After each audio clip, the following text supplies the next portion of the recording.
Salve, camaradas! O tema do vídeo de hoje no canal é pessimismo ou urgência histórica, um debate sobre nossa época.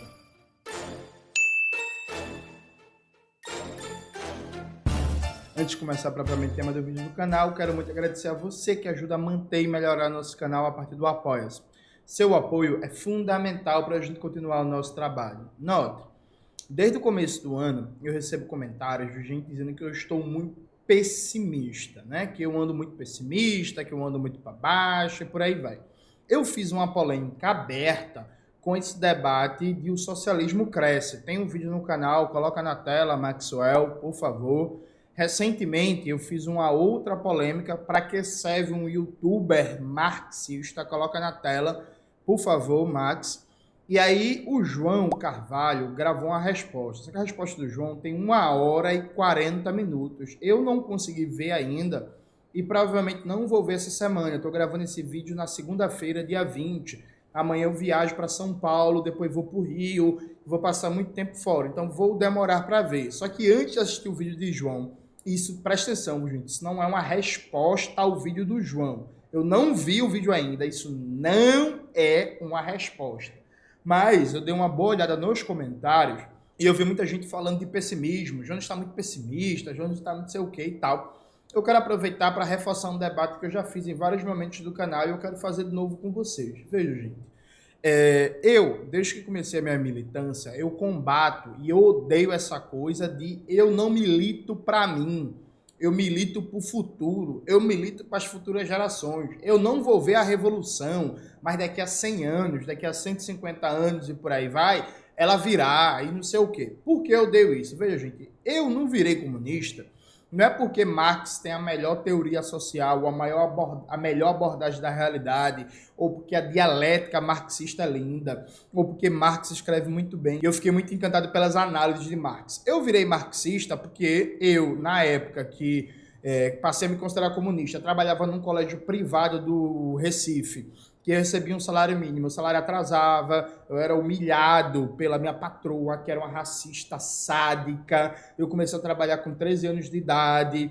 Minha casa, desde que eu me conheço por gente, na Borborema, alagava toda vez que chovia. Já fui vítima de violência policial várias vezes. Toda vez que eu voltava desse colégio, do trabalho, eu era parado ali próximo ao colégio americano, porque ficava dois policiais ali. Eu de farda, a mesma farda, os caras me via quase todo dia e quase todo dia me paravam, me revistavam, me davam baculejo. Tipo assim, eu ficava assim, brother, eu trabalho aqui, você vai me ver voltando todo dia nesse mesmo horário que eu trabalho aqui no colégio, eu sou zelador. Mas foda-se, eu era revistado toda vez, e aquela revista vexatória, bora, para, boy, não sei o quê. Então assim, eu virei comunista não foi porque Marx é foda, não é porque Engels é do caralho, não é porque Lenin era genial. Eu virei comunista porque eu não aguento mais, já não aguentava nessa época, continuo não aguentando. Desemprego, fome, salário baixo, racismo, violência policial, minha rua alagar, transporte público merda. Eu lembro, teve uma época que eu trabalhei no Museu do Homem do Nordeste, né? Sendo que nessa época eu morava em Barra de Jangada, porra. E aí, bicho, para quem não está localizado em Recife, você sair de Barra de Jangada para ir para a Zona Norte, meu amigo, olha, é um calvário. Tipo assim, eu pegava 2 busão, um metrô, tipo assim, era um bagulho que eu voltava todo dia fudido. Fudido. O trabalho não era nem em si pesado, porque eu era mediador, né? Então era um trabalho muito mais de falar, de andar, acompanhar a galera, sair explicando as coisas. Mas assim, o tempo de viagem, o transporte coletivo me fudia, me cansava de um jeito, velho, que eu chegava a ter dor de cabeça quase todo dia. Então, veja, eu virei comunista, foi para mudar as condições de vida hoje. Não só pela minha classe, mas por mim também, pela minha família também, pela minha mãe, pela minha irmã, pelos meus irmãos por parte de pai, pelos meus primos, pelos meus vizinhos. Então, assim, eu sempre combati isso. E aí eu começo dizendo isso. Veja, gente, se você é comunista, você tem que querer a revolução hoje. Isso não significa ser esquerdista, isso não significa estar longe da realidade, isso não significa achar que a revolução está na boca e ela vai acontecer amanhã.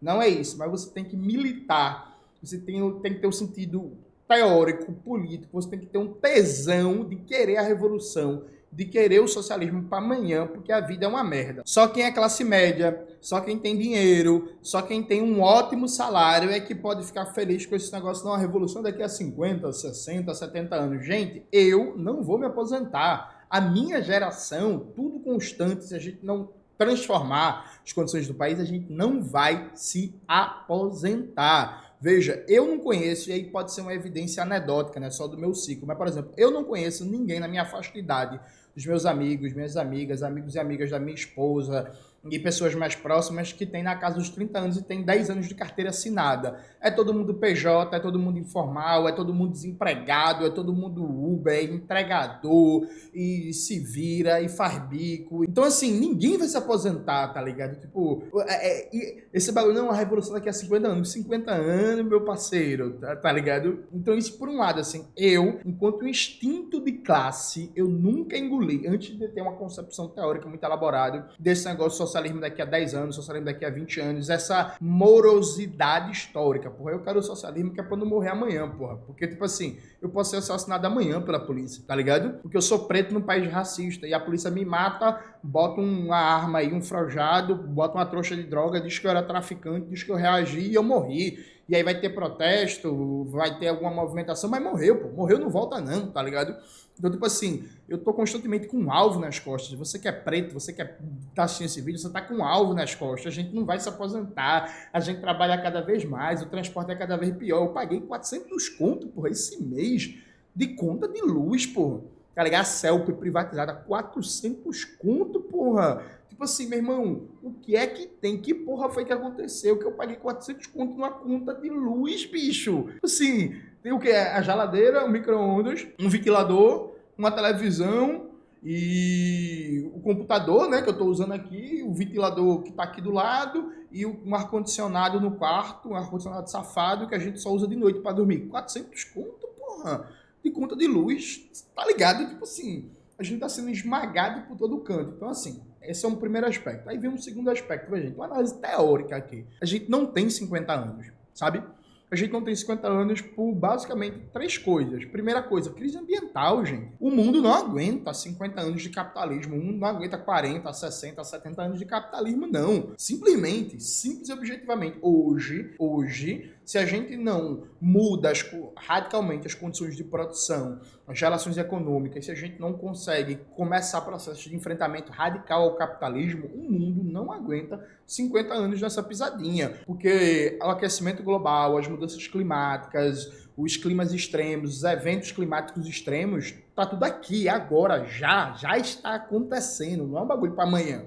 Então, a primeira coisa, o mundo não aguenta 50 anos. Segunda coisa, há uma onda neofascista no mundo, gente. Tipo assim, não é possível. A Itália tem um governo neofascista. Agora a Polônia, o governo neofascista perdeu a eleição, mas ainda é muito forte. E aí tem governo neofascista pronto para voltar nos Estados Unidos. E aí tem um neofascista, o José Antônio Castro, pronto para ganhar a eleição no Chile. E aí tem um crescimento gigantesco da extrema-direita na França, e a Hungria dominada pela extrema-direita, a Letônia, a Lituânia, sabe, de extrema-direita por todo canto. Até onde os caras não estão no governo, eles crescem cada vez mais, ganham cada vez mais força eleitoral, como na Alemanha. Tipo assim, a gente vive uma onda neofascista. Então, assim, não dá pra gente esperar, não, vamos ver, calma, paciência. A gente vive nesse momento. A nossa geração está presenciando uma onda neofascista que é cada vez mais perigosa, cada vez mais violenta, que é cada vez mais agressiva. E aí, como terceiro elemento, há um risco cada vez maior de guerra, gente. Pelo amor de Deus. A gente tá vendo a guerra da Ucrânia, a gente tá vendo o genocídio que Israel está praticando contra o povo palestino, a gente tá vendo o governo Joe Biden aumentando cada vez mais as tensões com a China. Há um documentário muito bom do diretor John Pilger, Guerra contra a China, que mostra como os Estados Unidos estão cada vez mais intensificando a pressão, o cerco militar contra a China, buscando objetivamente um conflito militar com o gigante asiático, tá ligado? Há um risco cada vez crescente de guerra no mundo, tá ligado? Tipo assim, não é um assunto catastrofista. Veja, eu não trabalho com essa ideia que a qualquer traque de massa é a Terceira Guerra Mundial. A Terceira Guerra Mundial vai estourar amanhã. Eu nunca fiz isso. Mas veja, inegavelmente, há uma intensificação das contradições imperialistas, uma potencialização de conflitos militares e de ações militares se escalando no mundo, e tensões militares se acumulando cada vez mais no mundo. com riscos, sim, de conflitos generalizados. Então, assim, é mudança climática de um lado, é risco de guerra do outro, é neofascismo do outro. Isso faz com que a gente tenha que ter um sentido de urgência histórica. Isso no plano global. No plano nacional, imediato, acho que tem duas questões que a gente nunca pode perder de vista. Primeiro, gente, Lula não vai viver para sempre. Lula é um homem idoso.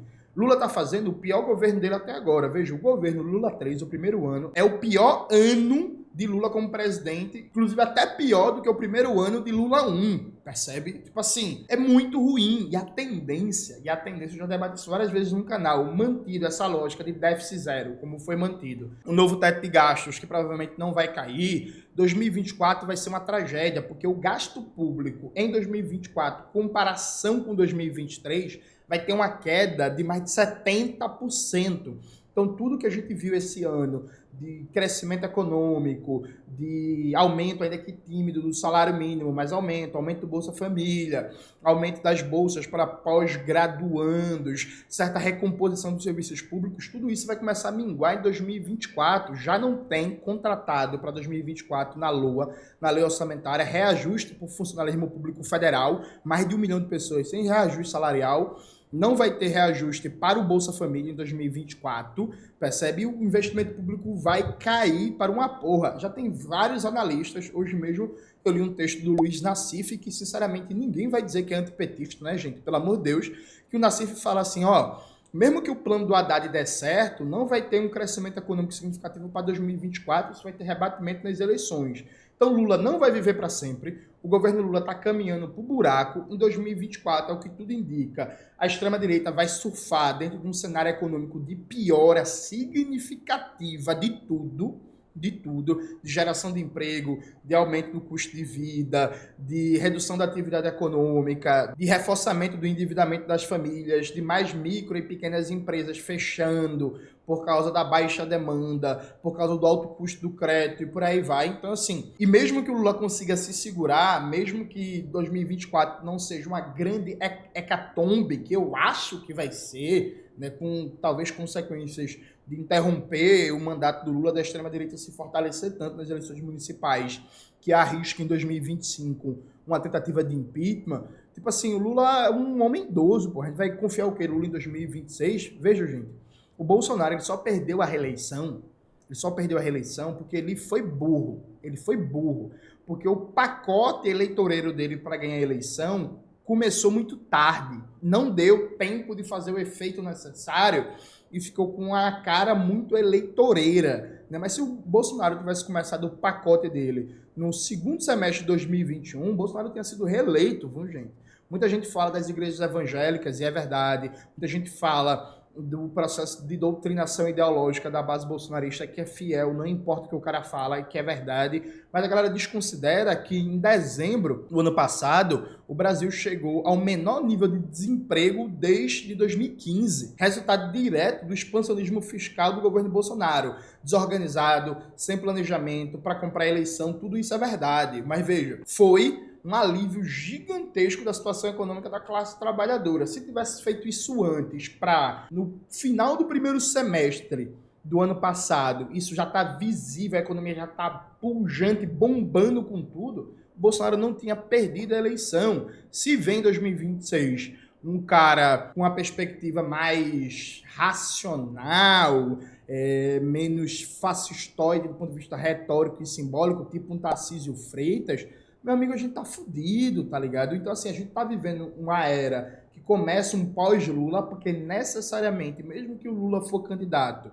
o Lula vai ser um candidato muito idoso, com problemas de saúde que vem com a idade, com desgaste, e por aí vai. Nada indica que o Lula vai chegar em 2026 com um governo bombando de popularidade e o que é a tendência, pode ser que o Lula, na verdade, empurre algum candidato, apoie algum candidato, e aí vai ficar aquele jogo de novo, democracia versus fascismo. Aí imagina um Haddad da vida, com a economia com os dados que ela tende a apresentar por causa do novo teto de gastos. Tipo assim, a gente precisa construir uma alternativa agora. A gente vai estar em 2026 de novo, democracia contra o fascismo, para levar um pau, para dar de perder a quarta eleição seguida. É isso? Galera, tipo assim, não dá. A gente precisa, a curto prazo, construir uma alternativa popular, revolucionária, com algum peso de massas, que não só tem um rebatimento eleitoral, como tem um rebatimento a nível de organização do movimento de massas, para conseguir pautar a defesa dos direitos da classe trabalhadora, dos interesses da soberania nacional, como também pautar uma ofensiva, né? E que, claro, esse movimento tem rebatimentos também eleitorais, porque é importante.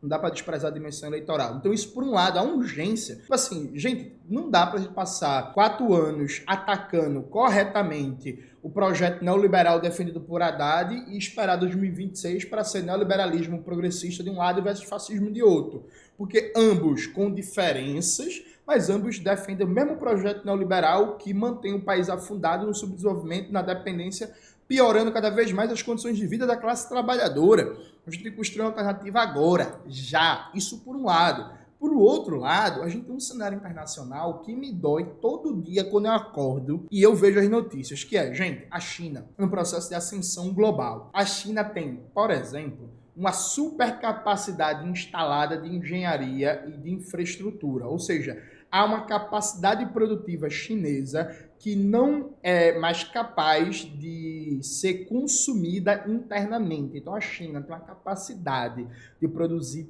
trens, VLTs, trens de alta velocidade, produzir infraestrutura que mesmo que você remodele todo o espaço urbano da China, não dá para consumir isso. Simplesmente não dá. Então a China vem procurando cada vez mais exportar serviços de engenharia, de construção civil e por aí vai. Claro, tem uma estratégia aqui geopolítica, né, de aumentar o comércio com a China, de redirecionar a geografia global e por aí vai, mas também tem uma supercapacidade produtiva instalada, número substantivo de força produtiva criada, que a formação nacional chinesa não dá mais conta só ela de consumir, né?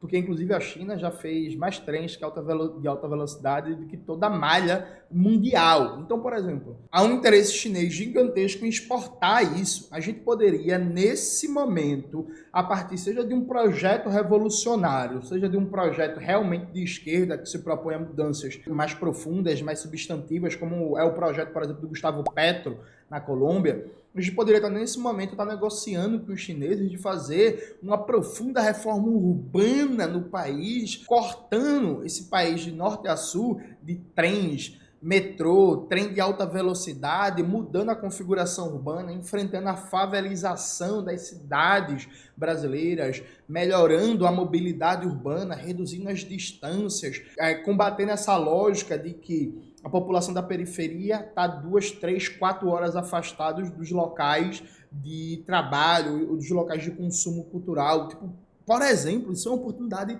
tipo, de ouro. A gente tem uma pirâmide etária ainda muito jovem.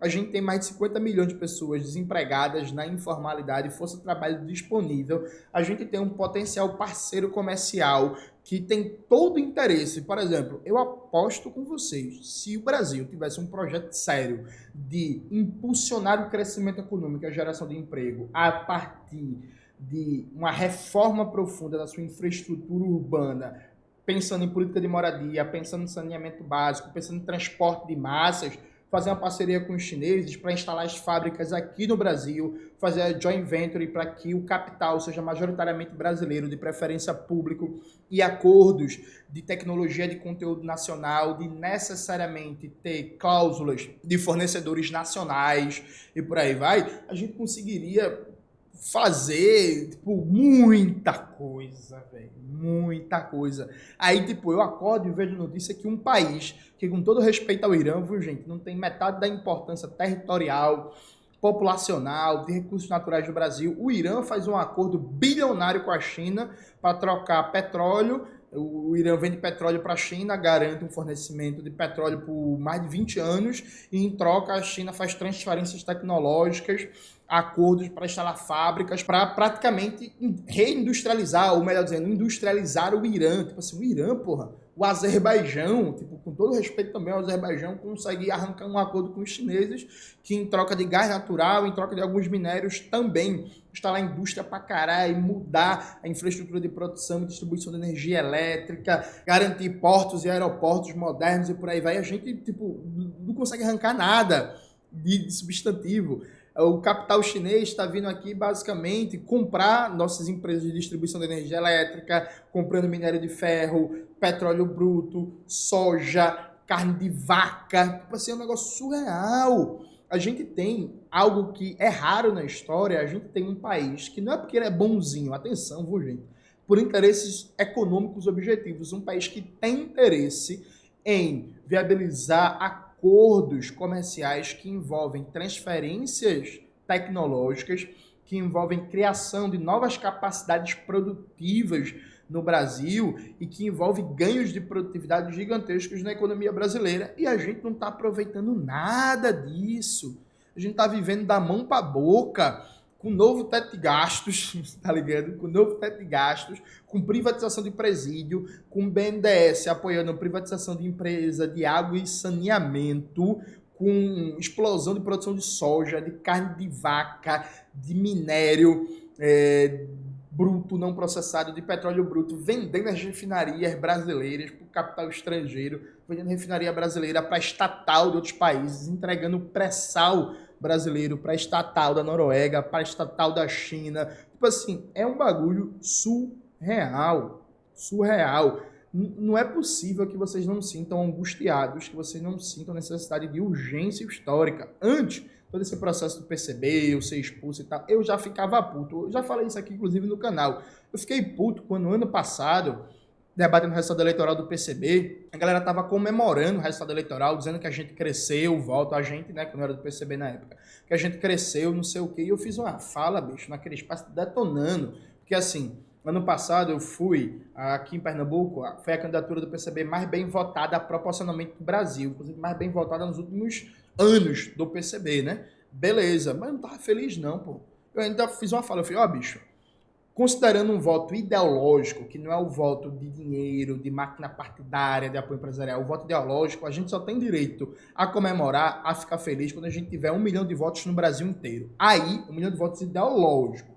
Voto de gente consciente, que entendeu que é o programa comunista, que apoia, porque isso significa que a gente tem um potencial de mobilização, de enraizamento popular forte. Aí a gente pode comemorar. Menos de 1 milhão de votos, num país de 210 milhões de habitantes, é uma vergonha. Eu, por exemplo, eu não comemorei o resultado aqui em Pernambuco. Eu agradeci todos e cada um dos votos. Até hoje, enquanto a galera na rua, a galera fala que votou, eu troco ideia, eu abraço, agradeço e tal. Mas, por exemplo, eu me recuso, enquanto comunista, que se propõe uma revolução brasileira, comemorar num estado de quase 10 milhões de habitantes, como é Pernambuco, comemorar menos que 100 mil votos. Não existe, tá ligado? Não existe. E ainda tem um debate do quanto desses votos você conseguiu converter em organização política, em apoio ativo a um projeto político, né? Então, tipo assim, para mim, há muito tempo, eu tenho sim urgência histórica, eu tenho pressa. E aí, não é meu pessimismo, é minha agonia, porra.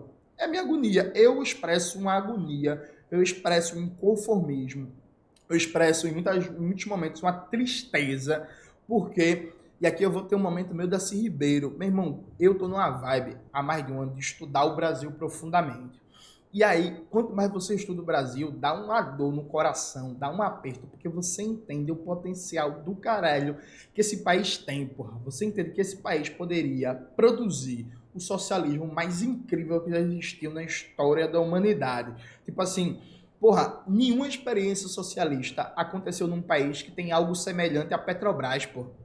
Sim, na moral, você já pararam, eu já falei isso aqui no canal, mas não custa repetir assim. Nenhum país no século XX que fez uma revolução socialista tinha algo semelhante a uma Petrobras, a uma Eletrobras, a um Embrapa, a uma Fiocruz, a um SUS. Tipo assim, nenhum país tinha isso. A gente tem um potencial de território, um potencial produtivo, um potencial de recursos naturais, um potencial de saber técnico e tecnológico, um corpo humano bem preparado. Meu irmão, é assustador. Eu tento acompanhar o máximo possível, por exemplo, os debates sobre economia política da saúde, muito ligado à produção da galera da Fiocruz, mas não só.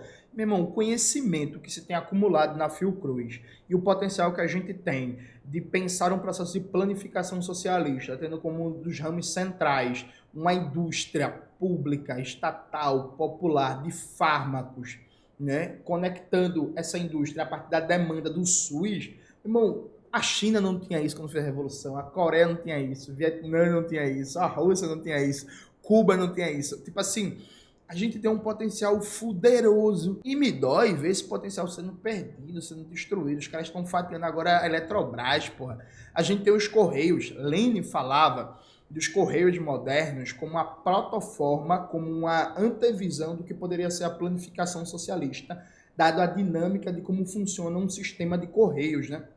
A gente tem um potencial que, para desenvolver a planificação econômica, o Brasil seria um país fantástico, assim, em que a gente conseguiria fazer uma planificação macroeconômica dos processos produtivos, desenvolvimento das forças produtivas, que nunca antes na história de qualquer revolução socialista seria algo que, do ponto de vista técnico, do ponto de vista de condições naturais, de condições objetivas, do ponto de vista físico, do ponto de vista de material humano, a gente teria tantas possibilidades de fazer isso. Então, assim, gente, sim, eu sou agoniado, eu não consigo me contentar com o fato de que a gente cresceu um pouquinho, que a gente aumentou um pouco a influência. Porra, eu fico muito feliz quando eu encontro a galera na rua, quando a galera vem falar comigo e troca ideia e fala que começou a se radicalizar acompanhando meu trabalho, que leu Clóvis Moura, que leu Rui Mauro Marini, Vânia Bambirra e que está se organizando. Enquanto gente, todas as organizações, inclusive gente do MST, gente do MTST, gente da UP, gente do PSOL. Inclusive, por incrível que pareça, muita gente que é do PT, que fala que decidiu se organizar por causa do meu trabalho, tá lá no PT, mas é crítico, acho que dá pra disputar. Enfim, tudo do caralho, tudo do caralho. Mas eu me recuso a ficar contente, a ficar satisfeito com isso. Por quê? Esse meu sentido de urgência histórica, essa coisa que aparenta ser pessimista, aparenta tá no descrédito, tá melancólico, é porque eu acho que a gente tá regredindo. Eu acho que a gente tá piorando. Eu acho que a gente tá perdendo cada vez mais a capacidade crítica de pautar o debate, de disputar a grande política, de disputar até as políticas públicas. Então, por exemplo, gente, porra, não é possível que vocês não fiquem desesperados com o silêncio sobre temas tão brutais como a privatização de presídios ou como a maioria da esquerda aceitou o novo teto de gastos, inclusive gente marxista defendendo, dizendo que é melhor que o teto do Temer. Não, beleza, é melhor levar uma facada no braço do que um tiro no joelho, porra. Mas ambos podem matar, tá ligado? Tipo assim, não é possível, gente. A gente passou 7 anos atacando a austeridade, criticando o teto de gastos e por aí vai. A austeridade está sendo aplicada agora, com quase nenhuma crítica, com quase nenhuma contestação, com um bocado de gente calada. Se isso não é um sinal de piora, se isso não é um sinal de redução da capacidade crítica, da capacidade de militância, de contestação, de enfrentar a ideologia dominante, de enfrentar o programa da burguesia, o que que é, gente? Assim, tipo, caralho. E aí, a gente tá perdendo essa oportunidade histórica, a gente tá perdendo uma oportunidade histórica. Muita gente fala em desdolarização, e BRICS, isso global, e nova ordem mundial, e não percebe que não há a criação de nenhuma força política revolucionária, nacionalista e popular que aproveite esse momento histórico e que, combinado com a perspectiva de revolução brasileira e de disputa hoje do orçamento público, da riqueza que circula, consiga organizar um grande movimento de massas contra a classe dominante interna e contra o imperialismo. A gente está com cada vez menos soberania nacional, com cada vez condições piores para a classe trabalhadora, cada vez mais submetido ao imperialismo, seja no plano militar, no plano ideológico, no plano institucional. Tipo assim, os caras estão sambando na nossa cara, tudo na cara da freguesia, né? E como é que a gente não vai se agoniar? Como é que a gente vai ficar feliz? Então, assim, gente, tipo, desculpa se às vezes você vem aqui e você sente desesperança, você sente angústia, você sente melancolia, mas isso é o sentimento genuíno de um comunista brasileiro que quer que esse país, como diria Darcy Ribeiro, dê certo. Não é dar certo daqui a 50 anos, é dar certo daqui a 60 anos, é dar certo hoje, é dar certo amanhã, é dar certo no ano que vem, que quer ver sim a Revolução Brasileira. Que eu quero ver a Revolução Brasileira agora, porque eu quero me aposentar, eu quero gozar a vida, eu quero que minha classe tenha felicidade, tenha alegria, tenha direito a viver bem, tenha direito a ter um trabalho legal, um transporte público massa, que não falte comida na mesa dos outros, que a gente tenha direito a um teatro, a um concerto de música, a um show, a um estádio, a acompanhar um esporte, a ir numa praça e ler e ficar curtindo a vida, as árvores, os passarinhos, porque a gente tem tempo, porque a gente consegue fazer isso. Tipo assim, isso é para agora, gente. A gente não tem 50 anos.